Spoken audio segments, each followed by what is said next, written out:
ಇಂಥ ದೇಶ ಕಾಯ್ತಕ್ಕಂಥವ್ರಿಗೆ ಜನ್ಮ ಕೊಟ್ಟರಲ್ಲ, ಅದೇ ಒಂದು ನಮ್ಮೆಲ್ಲರ ಪುಣ್ಯ ಅಂತಕ್ಕಂಥ ಮಾತುಗಳನ್ನು ಹೇಳಲಿಕ್ಕೆ ಬಯಸ್ತಾ ಇದ್ದೇನೆ.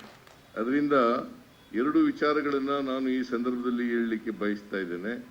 ಒಂದು ಪತ್ರಿಕೆಯಲ್ಲಿ ವರದಿಯಾಗಿದೆ, ಕ್ಯಾಂಟೀನ್, ಮಿಲಿಟರಿ ಕ್ಯಾಂಟೀನ್ಗೆ ಎಕ್ಸೈಸ್ ಡ್ಯೂಟಿ ಹಾಕ್ತಾರೆ ಅಂತೇಳಿ. ಹಾಕಲ್ಲ.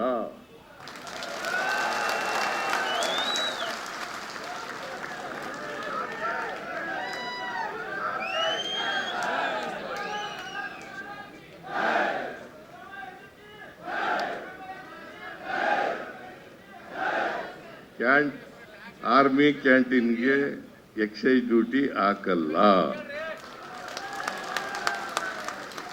ಎರಡನೇದು, ex service men welfare corporation ರಚನೆ ಮಾಡಬೇಕು ಅಂತ ಹೇಳಿದ್ದಾರೆ.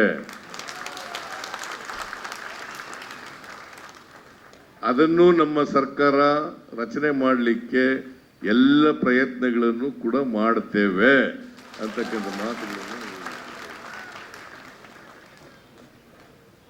ಮತ್ತೆ ಇಷ್ಟೇ ಅಲ್ಲ, ನಾವು ನಿಮ್ಮ ಜೊತೆಗಿದ್ದೀವಿ.